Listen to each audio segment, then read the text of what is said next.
নমস্কার। আজকে আমরা ভস্ত্রিকা প্রাণায়াম সম্পর্কে সংক্ষিপ্তভাবে জানব। প্রাণায়াম শব্দটির অর্থ কী?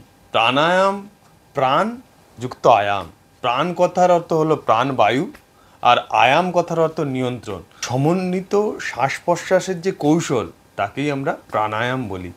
ভস্ত্রিকা অর্থ হলো কামারদের ব্যবহৃত একটি যন্ত্র। ভস্ত্রিকা প্রাণায়ামে শ্বাস প্রশ্বাস একইভাবে নেওয়া এবং ছাড়ার ক্ষেত্রে উল্লেখ আছে। প্রাণায়ামের 8টি রূপ আছে। ভস্ত্রিকা প্রাণায়াম তার মধ্যে একটি। আমরা জানলাম ভস্ত্রিকা প্রাণায়াম অ্যাকচুয়ালি ব্যাপারটা কি। এরপর আমরা জানব এর উপকারিতা কি, এর করার পদ্ধতি এবং কাদেরকে এই প্রাণায়াম থেকে দূরে থাকা উচিত। চোখ মুখ বন্ধ করে কিছুক্ষণ একদম শান্ত হয়ে থাকুন। আপনার শরীরের মধ্যে একটা স্থির ভাব আপনি প্রথমে আনুন।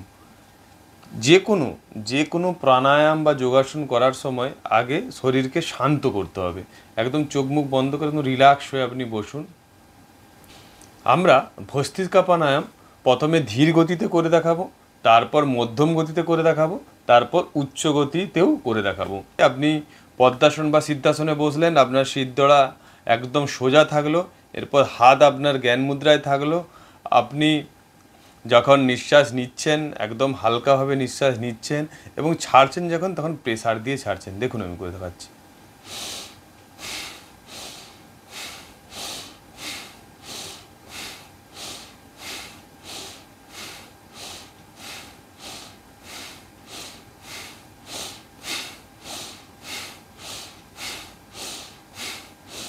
আরেকটা কথা, যখন আপনি নিঃশ্বাস নিচ্ছেন এবং ছাড়ছেন তখন আপনার মুখের যে এক্সপ্রেশন আছে তা কোনো মতেই কুঞ্চিত বা বেঁকে যাবে না। একদম আপনি সিম্পল মুখ থাকবে।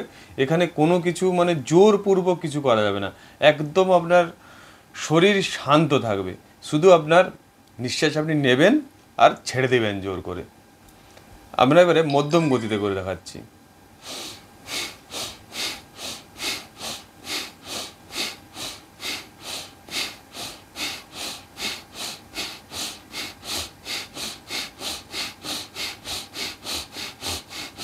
এবারে আমরা জোর গতিতেও করে দেখাবো, যাকে উচ্চ গতি সম্পন্ন যে ভস্ত্রিকা প্রাণায়াম।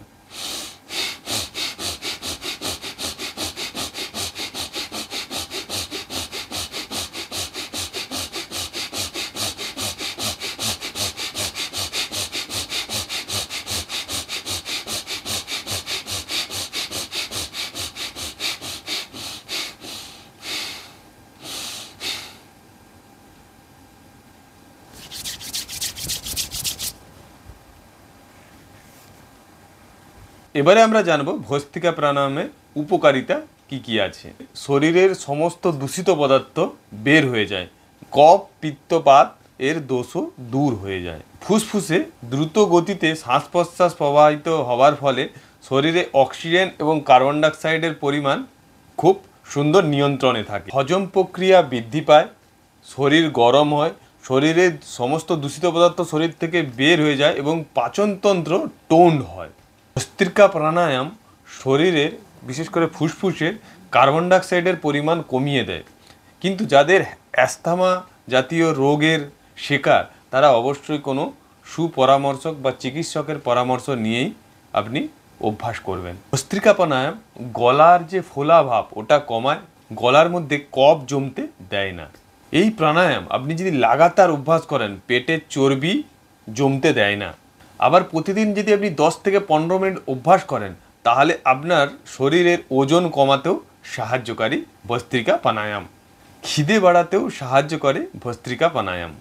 নাড়ি যে প্রবাহ তাকে ঠিক রাখে, স্নায়ুতন্ত্রের যে ভারসাম্য তাকেও রক্ষা করে ভস্ত্রিকা প্রাণায়াম। প্রধানতা কি কি আছে ভস্ত্রিকা প্রাণায়ামে? উচ্চ রক্তচাপের সমস্যা থাকলে অবশ্যই চিকিৎসকের পরামর্শ নেওয়ার পর ভস্ত্রিকা প্রাণায়াম অভ্যাস করবেন। ভস্ত্রিকা প্রাণায়াম করার আধা ঘন্টা আগে এবং ভস্ত্রিকা প্রাণায়াম করার আধা ঘন্টা পর আপনি জল পান করবেন না। সকালে এই প্রাণায়াম করা সব থেকে বেস্ট, কিন্তু আপনি যদি বিকালে অভ্যাস করতে চান তাহলে 4 থেকে 5 ঘন্টা আগে আপনার খাবার খেয়ে নিতে হবে। এই প্রাণায়ামের সময় যদি আপনার মাথা ঘোরা শুরু হয় তাহলে অবশ্যই আপনি বন্ধ করে শবাসনে শুয়ে যাবেন। মস্তিষ্ক, চোখে ছানি, টিউমার বা পেটে যদি অপারেশন থাকে তাহলে এই প্রাণায়াম আপনি করবেন না। গরমকালে এই প্রাণায়াম অভ্যাস করার পর শীতলি বা শীতকারী প্রাণায়াম অবশ্যই অভ্যাস করবেন, যাতে শরীর বেশি মাত্রায় গরম না হয়ে যায়।